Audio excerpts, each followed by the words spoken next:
Welcome back, everyone. 9 o'clock on your Saturday morning. Thanks for getting your weekend started with us here on 13 Sunrise. I'm Matthew Foltz alongside Lindsay Monroe. Yeah. And it's been a great week so far. It's been a heck of a weather week, I tell you. Yesterday, I went snowboarding, and it was so nice out there, Lindsay. The first time it was, it was in the 40s, and it felt like it was almost 60 degrees with the sun.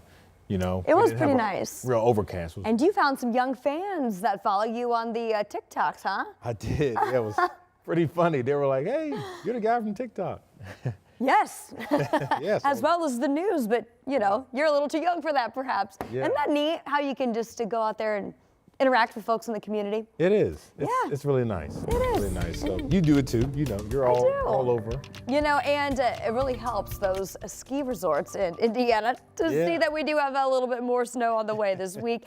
Now, I believe in southern Indiana, we are going to stay well above the freezing mark with today's system, but things are going to be pretty active in the week ahead. We've got several rounds of potentially some rain and snow that will impact the state. But we'll start with what's going on outside right now, and that is some rain that's been moving into the southern tier of the state. Temperatures basically along and south of the I-70 corridor will stay well above freezing as we have a warm front that's set to lift through as we go through the day today, but it's not going to lift all the way through the state. That's the thing. As we go into the afternoon hours, we will see a major temperature gradient from north to south, depending on how far north that warm front makes it. So we will see temperatures staying above the freezing mark here in the Indy Metro, which is why this is going to be an all rain event for us, but it's our friends in northern Indiana like Kokomo to Muncie, Winchester up to Fort Wayne that could see a combination of rain switching over to freezing rain and that brief wintry mix. So we're headed to the upper 30s today as rain becomes widespread this afternoon.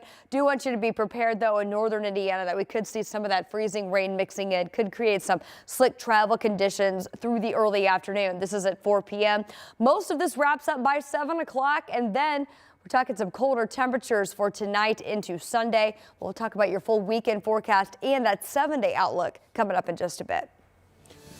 All right, we'll see you then, Lindsay. This morning, we are taking a look at edited body camera footage just released by Metro Police. It's from a shooting involving an officer back in October of 2023 outside of a bar on the city's east side. The man shot by police in this incident was charged, but later found not guilty, I should say, in this case. Now, this video shows the moment an IMPD officer shot that man near Washington and Mid-Hoffer. The officer did not activate his body camera until after he fired the shots. According to police, the officer fired his gun at the man after shots were fired inside the bar. The officer was working off duty as a security guard at that bar. The IMPD officer put the man in handcuffs, and this footage shows the man telling police he did not have a gun. I'm shot, brother. Okay. Chill. I'm shot, brother. Okay.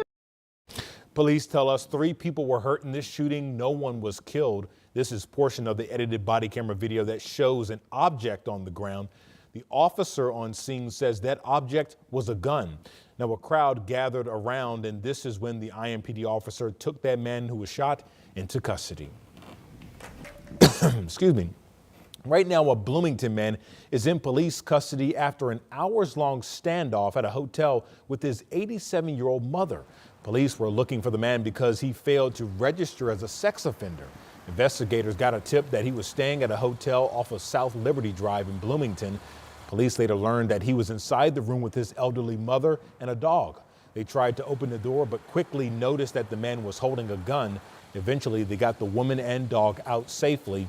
Police later arrested the man. Investigators found a rifle and ammunition in the room. No one was hurt. Time is now 9:04. This morning, we're working to learn more about a deadly crash on the city's northeast side.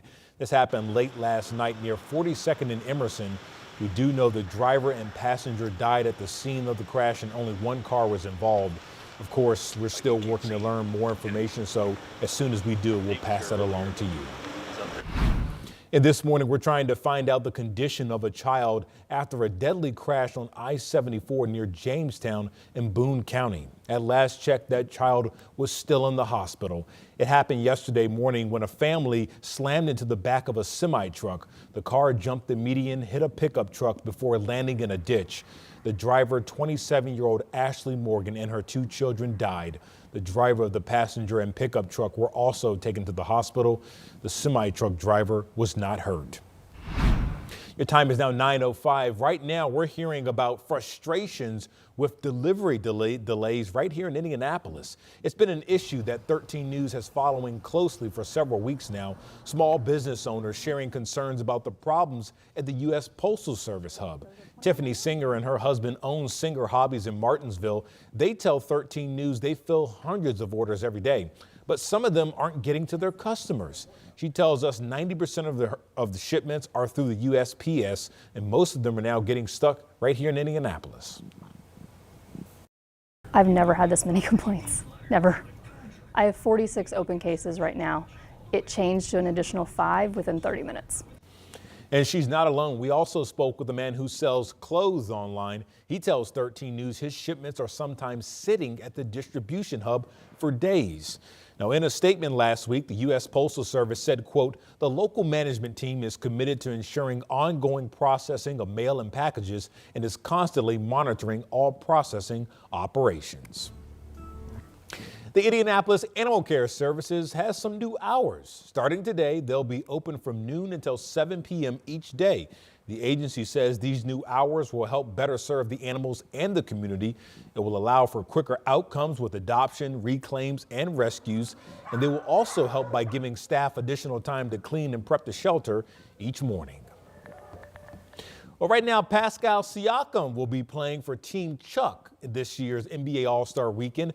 Charles Barkley alongside Shaquille O'Neal and Kenny Smith are each leading teams this year for a revamped look at the NBA All-Star Game. So the All-Stars will now compete in a mini tournament. The winners of the Rising Stars event will then be the 4th team in that tournament.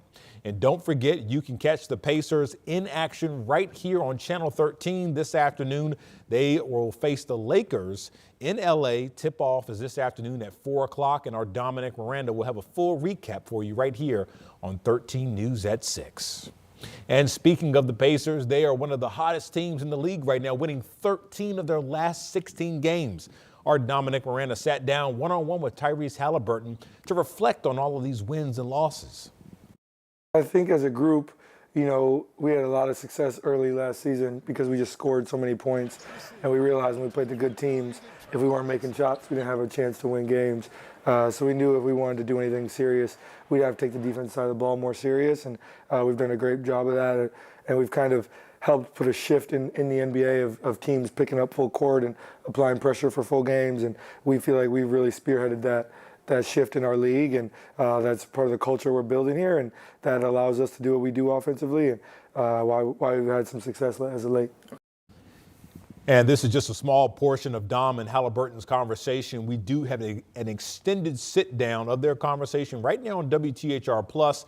You can watch it for free on your Apple TV, Amazon Fire Stick, and Roku. Well, time is now 9:08, and right now the 500 Festival is kicking off its 3-miler in downtown Indy. It's one of the 3 events leading up to the mini marathon during the iconic month of May. And that's where we find our Lauren Kostick this morning. She's at the starting line near 10th and Brookside Avenue. Lauren, how's it going out there?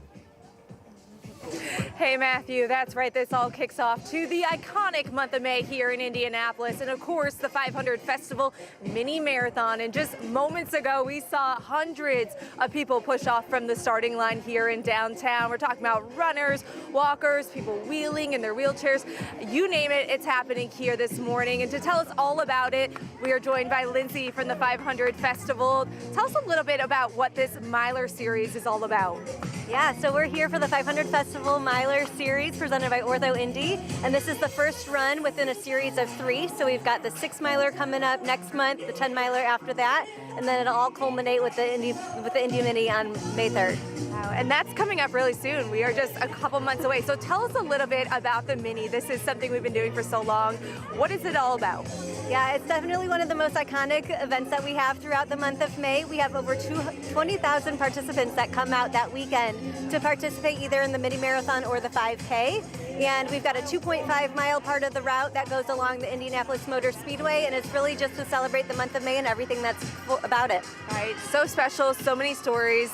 What's your favorite part? You've been doing this for a long time. What's your favorite part about doing, of course, the Miler Series all leading up to the month of May? What's your favorite part? I love seeing the community come together and celebrate. That's really the best feeling, especially working behind the scenes and seeing it all come together. The smiles on the faces, the memories are being created. That's everything. I love that. Well, thank you, Lindsay, for joining us this morning. And of course, this is 3 miles this morning, so we are expecting some of them to be finishing very soon. And of course, if you want to get involved or even participate in the mini coming up in May, you can find all that information on our website at WTHR.com. Matthew, back to you. Yeah, I'm glad to see Boomer is getting in on the action out there too, Lauren. We'll see you soon. Lauren Cossack reporting downtown Indy for us. Thanks, Lauren.